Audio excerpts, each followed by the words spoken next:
예전에 수술할 때는 요런 이제 골이 있을 때 골을 메꾸지는 않고 대개 지방을 제거하는 경우가 많았습니다. 그런데 요즘에는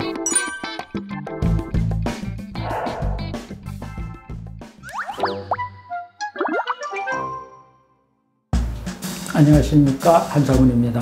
오늘은 하안검 재수술에 대해서 한번 알아볼 건데요. 하안검은 주로 주름이 많이 생겼다, 아니면은 너무 밑에가 볼록해졌다, 이렇게 해서 이제 찾아오는 경우가 많죠. 그런데 이것은 비교적 젊은 나이에도 있어서 수술하는 경우가 많습니다. 그러면은 이것이 젊은 나이에 했든지 아니면 최근에 했든지 아니면 한번 수술을 했다가 다시 지방이 불룩해지는 경우도 있습니다. 이랬을 때 어떻게 수술을 하는지 알아보도록 하겠습니다.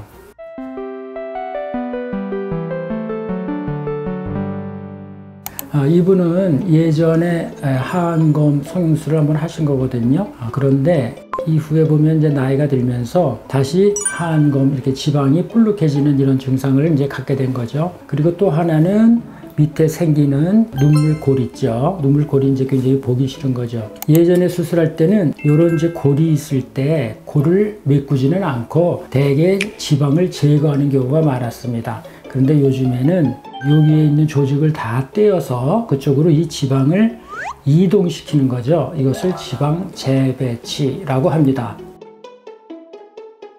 그러니까 거의 지방을 제거하는 경우는 거의 없습니다. 지방이 남거나 하지 않기 때문에 재배치하는 데 많이 소용이 되기 때문에 지방을 제거하는 경우는 없습니다. 우리가 이제 여기 절개를 넣고 박리를 쭉 해서 보면 여기가 안와 골입니다. 얼굴로 치면 여기 뼈가 되겠죠. 이 윗부분만 하안검입니다. 이 밑에는 뺨이 되는 것이지 하안검이 아니거든요. 이렇게 박리를 충분히 한 다음에 그리고 나서 잘 박리를 한 지방 조직을 볼 수 있겠는데, 이것은 안와 경막입니다. 이것을 왜 보여주냐면 이 지방은 세 군데가 있는데 그 보자기로 쌓여 있어요. 그것을 안와 경막이라고 합니다.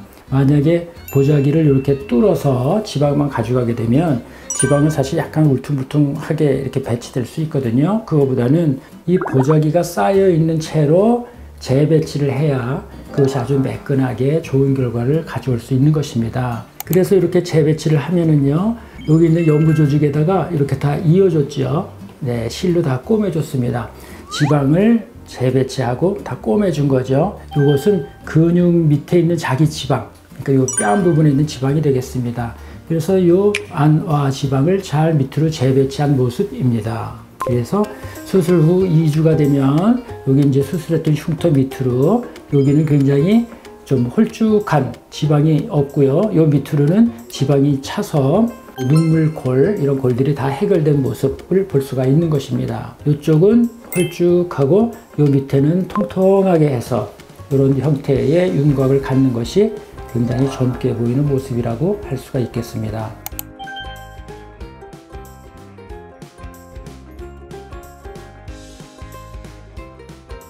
네, 이런 모습이고요. 이렇게 해서 옛날과는 다른 하안검 지방 재배치인데, 옛날에는 지방을 자꾸 제거하는데 초점을 둔 반면에 지금에는 제거하는 것은 거의 없고 눈 밑으로 많이 재배치를 한다, 이렇게 아시면 되겠습니다.